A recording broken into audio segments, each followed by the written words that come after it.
From Hollywood, it's time now for... Johnny Dollar. This is Reynosa, L.A. Police. Oh, hiya, Sergeant. Any luck? Nothing. This Topo Leanley boy's been in jams before. He's a tough cookie, and we don't scare him a bit. What's his story? Says he was walking through the courtyard of the apartment house when you jumped him from the bushes. Oh. Claims he thought it was a stick-up and fired that shot at you in self-defense. What was he doing there in the first place? Calling on a girlfriend, only she'd given him the wrong address. Sure. Well, we can hold him overnight for carrying a concealed weapon, but that's about all, Johnny. He'll make bail in the morning. Well, fine. Let him. Things aren't adding up, and it's got him worried. He's afraid he's being double-crossed, and he's fighting mad about it. On the loose, maybe he'll be a help to us. How? Maybe he can find Eddie Caylin. What are you talking about? Eddie Caylin's downtown in the morgue on a marble slab. Sergeant, want to bet?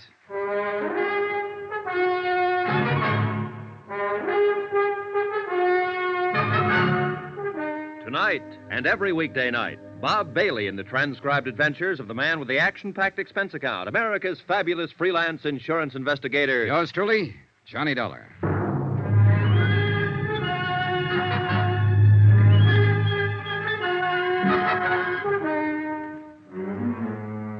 From Special Investigator Johnny Dollar, location Los Angeles, to the Home Office, Trinity Mutual Insurance Company Limited, Hartford, Connecticut. Assignment, the Caylin matter. Expense account continued. I was following a hunch, one that had started when Sergeant Reynosa said the police found the door of the Caylin apartment locked on the night of Eddie's death, locked with a key. And now the hunch was stronger. The way Leanley had acted, Topo Leanley, the gambler from whom Eddie had won $60,000 that night. Things like Lila Caylin had said about her husband, they all added up. But it was still only a hunch, not proof. And proof I had to have. And at the moment, the only chance I could see of getting it was to backtrack on Eddie Caylin. His hangouts, his contacts, his missing friend, Pete Steimer, his movements during the hours before his car was found blazing at the bottom of a canyon in Palos Verdes. In a way, what I had to do was bring him back to life. Expense account item 6, $14.10. Transportation 2 and incidentals at a dim little hole-in-the-wall bar out on Santa Monica Boulevard called the Cafe Eloines. It was an out-of-the-way clip joint dedicated to the mood Caribbean, complete with palm fronds, drinks, and coconut shells, and a lovely little hostess with a beautifully developed and well-rounded Latin accent. You would like a nice table, amigo? Oh, this one's fine. But I would like a nice talk. Sit down, honey. Let's get acquainted. Well, maybe for a few minutes. My name is Pepita. Of course. What else? I'm Johnny Dollar. That's a funny name. Oh, I'm a funny guy. Will you buy me a drink? Is that the gimmick here? Gimmick? Well, what do you order? A champagne cocktail? See. For which I pay $2. It's made with 10 cents worth of sauterne. You get a $1 kickback. Isn't that the way it's played?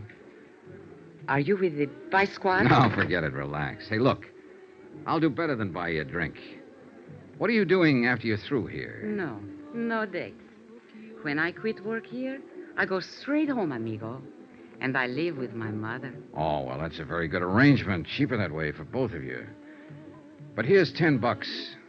What I want from you is some information. About a customer who comes in here a lot, or used to anyway. Eddie Caylin. You know him? You are not the police, or you would not give me $10 just for talking. Sure, I know Eddie. What you want to know about him? When did you see him last?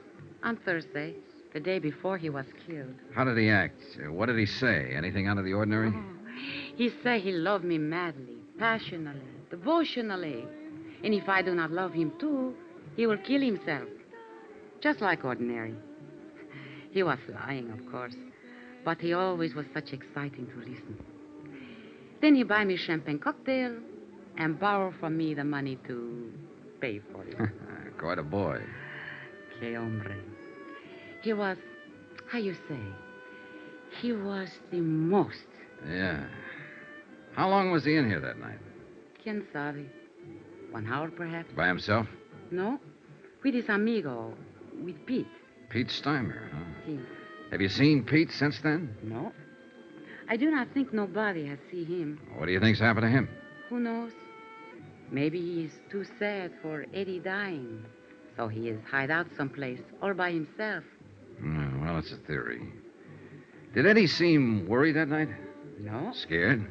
No, not scared. Nothing special on his mind, apparently. No, just like always. Just like Eddie. You know. No, I never met him. Oh? Then why you ask this question? Oh, just a routine business matter. What about women? Women? Yeah, other girlfriends of Eddie's. And next to you, of course. Oh, next to me. With Eddie, every girl was first. Well, what about the nightclub here? Any of them come in here, work here? Oh, Eddie was too smart for that. In each one place, only one girl. That way, no trouble. Eddie was smart. Yeah, he was the most. See. What about girls in other places around town? Do you know any of them? No, I do not know any, but... But you've heard rumors. Well, there is a place which is called the Brass Monkey. Ah, yeah. They have girls there which, how you say it, they take off some clothes and go jump around with the music. Strippers? Yes, strippers. Well, somebody has always make jokes with me about one of those strippers. They say Eddie has had the big thing with her. They think to make me mad, but there's no difference to me. I know how Eddie is. Do you know the girl's name? The very silly name, which she has make up, is Marty Midnight. Marty Midnight. She has black hair like me, but mine is natural black. Oh, yeah, sure. I figured as much. It's very beautiful. Muchas gracias, Johnny. Well, thanks for some pleasant conversation. You are leaving now? Yeah, what? But maybe you will come back. No? I wasn't planning to. At 1 o'clock, I am through working. If you will come back... No? No. We wouldn't want to worry your poor old mother, would we? Keep her waiting up. What are you talking about? My mother is living in Havana, Cuba. Expense account item 7, $23.40. More transportation and some more of those incidentals. This time at the Brass Monkey Inn. That name had come up twice now. Eddie Caylin's widow had mentioned it first. So I figured I'd better have a look at it. The Eloines had been a fairly quiet place, dimly lighted, with a big play on that mystery of the jungle routine. But the Brass Monkey was a pony of a different tint. At the Brass Monkey, they let down their hair and really lived.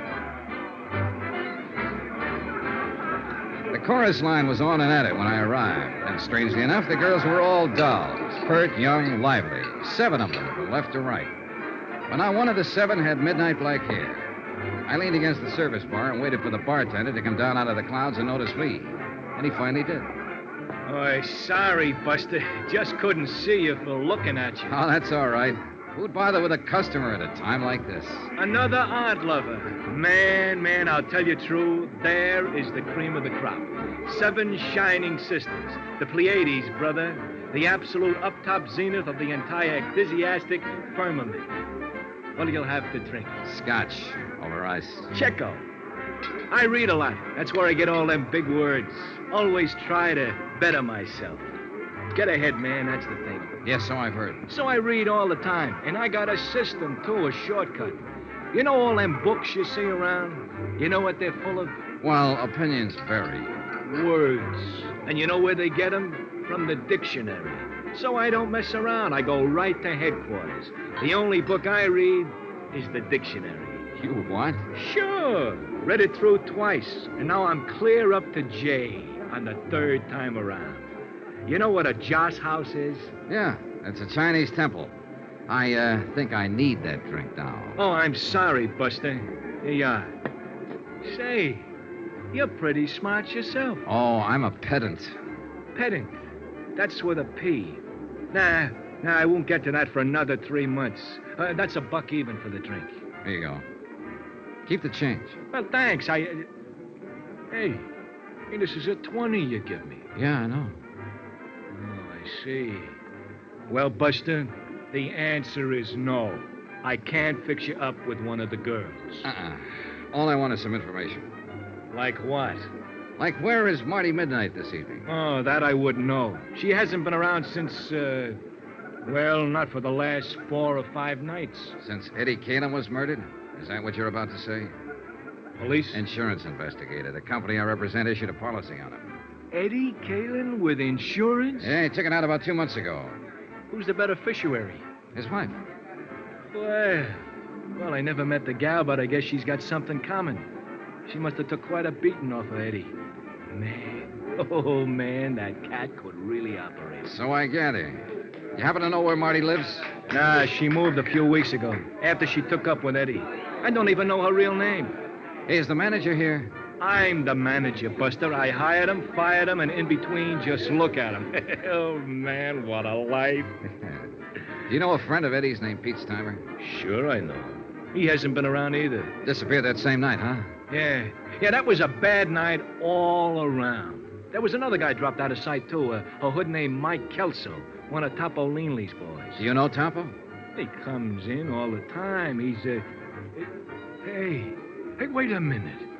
You must be the cat that broke his arm. Well, congratulations, felicitations, and happy days. I'll have a drink myself on that. A real popular boy. Huh? Oh, the most.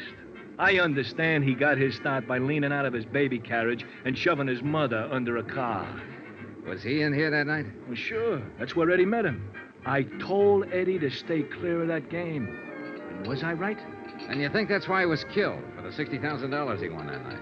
Buster, that's the type of question I never answer. And that's exactly why I stay so healthy. Well, you don't have to answer. That's where all the logic points. Eddie met Topo Leanley in here that night and was invited into one of Leanley's big-time poker games. Eddie was lucky, plenty lucky, and Leanley got hit hard.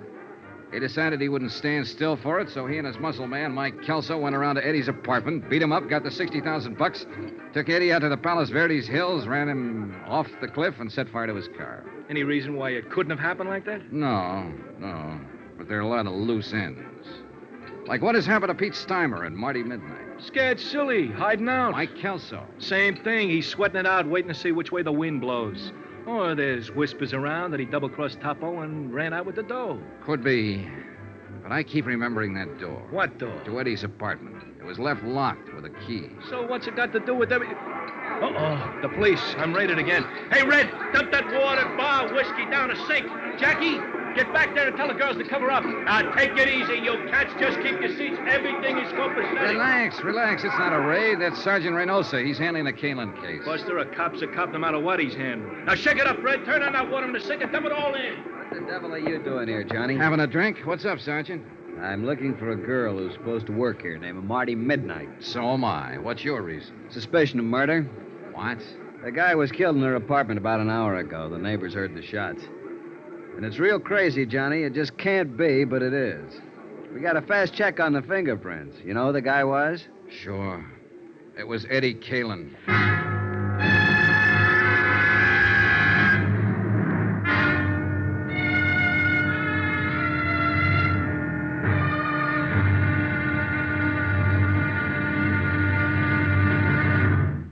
Now, here's our star to tell you about tomorrow's intriguing episode of this week's story. Tomorrow, a stakeout, a manhunt, and a tired intern breaking his heart to keep life in a broken body. Join us, won't you? Yours truly, Johnny Dollar.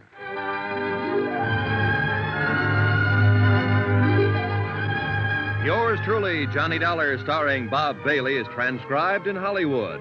Written by Les Crutchfield, it is produced and directed by Jack Johnstone. Be sure to join us tomorrow night, same time and station, for the next exciting episode of Yours truly, Johnny Dollar. Roy Rowan speaking.